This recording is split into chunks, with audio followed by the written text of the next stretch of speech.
Yeah 5-6 నెలల తర్వాత ఈ సర్కార్ ఉండదు, మళ్ళీ మనది అధికారం, పార్టీని వీడిన వారితో నష్టం లేదు, ఎన్టీఆర్ లాంటి నాయకుడికే ఒడిదొడుకులు తప్పలేదు, టీడీపీని చూసి నేర్చుకోవాలి, ఓటమి ఒకందుకు మంచిదే, ప్రజలకు ఎన్నో చేశాం, మన విలువ త్వరలోనే తెలుస్తుంది, గుర్రమేదో గాడిదో తెలుసుకునే ఛాన్స్ ప్రజలకు వచ్చింది, త్వరలోనే ఖమ్మంలో బహిరంగ సభ, లోక్సభ ఎన్నికల్లో పోటీకి 4 అభ్యర్థుల పేర్ల వెల్లడి, బోయిన్పల్లి వినోద్, కొప్పుల, నామా, మాలోత్ కవిత, కేసీఆర్ సమీక్షకు హాజరు కానీ భద్రాచలం ఎమ్మెల్యే తెల్ల వెంకట్రావు, కాంగ్రెస్ మోసపూరిత వైఖరిని ప్రజలకు చెప్పండి, ఖమ్మం బరిలోకి రాహుల్ దిగినా ఎదుర్కొంటామంటూ నామా నాగేశ్వరరావు చెప్తా ఉన్నాడు కదా.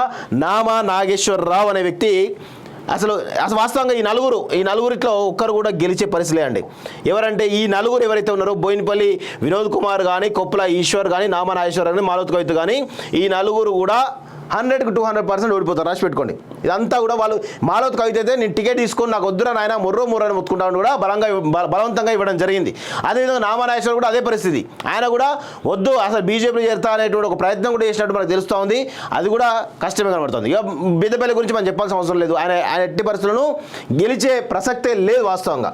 సో ఇక్కడ ఏమంటారు, 5-6 నెలల తర్వాత ఈ సర్కారు ఉండదట, సిగ్గుండాలి, ఇంకా ఓడిపోయిన తర్వాత కానీ ఇంకా బుద్ధి రాకుండా ప్రజాస్వామిక విలువలను ఈరోజు తుంగలు దొక్కుతామని చెప్పేసి అంటా ఉన్నారు కదా. ఖచ్చితంగా ప్రజలు ఈ కర్రు కాల్చి వాత పెట్టింది ఇంకా బుద్ధి రానట్టున్నది మీకైతే. ఇంకా సిగ్గు లేకుండా ఇంకా మాట్లాడుతూ ఉన్నారు. ఏం లేదు, గుర్తుపెట్టుకోండి, ఈ పార్లమెంట్ ఎన్నికల తర్వాత బీఆర్ఎస్ పార్టీ అనేది ఉండదు. ఇక్కడ కాంగ్రెస్ వర్సెస్ బీజేపీ ఫైట్ మాత్రమే ఉంటుంది.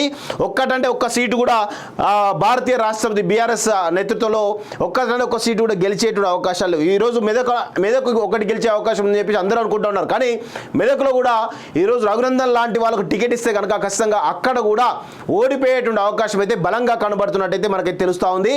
సో ఇక ప్రజల తీర్పును గౌరవించకుండా మళ్ళీ మేము ప్రభుత్వాన్ని పడగొడతాం, మళ్ళీ మేము అది చేస్తామంటే ఎవరు కూడా ఇక్కడ ఊరుకునే ప్రసక్తి లేదు. మాలాంటి వాళ్ళు ఖచ్చితంగా నిలదీస్తాం. మళ్ళీ మిమ్మల్ని ఇప్పటికే రాజకీయంగా పొందబెట్టాలని చూస్తున్నాం. ఇంకా ఎక్కువ చేస్తే కనుక ఇంకా కూడా ఘోరంగా అవుతుంది. వాస్తవంగా చెప్పాలంటే కొంచెం బుద్ధి తెచ్చుకోండి. ఇప్పటికైనా ప్రజలను గౌరవించి నేర్చుకోండి, ప్రజా తీర్పును గౌరవించి నేర్చుకోండి. ప్రజల తీర్పును గౌరవించకుండా మేము అట్లే చేస్తామంటే మీకు రాజకీయంగా మరణ శాసనం తప్పదనే విషయం కూడా గుర్తుపెట్టుకోవాలి.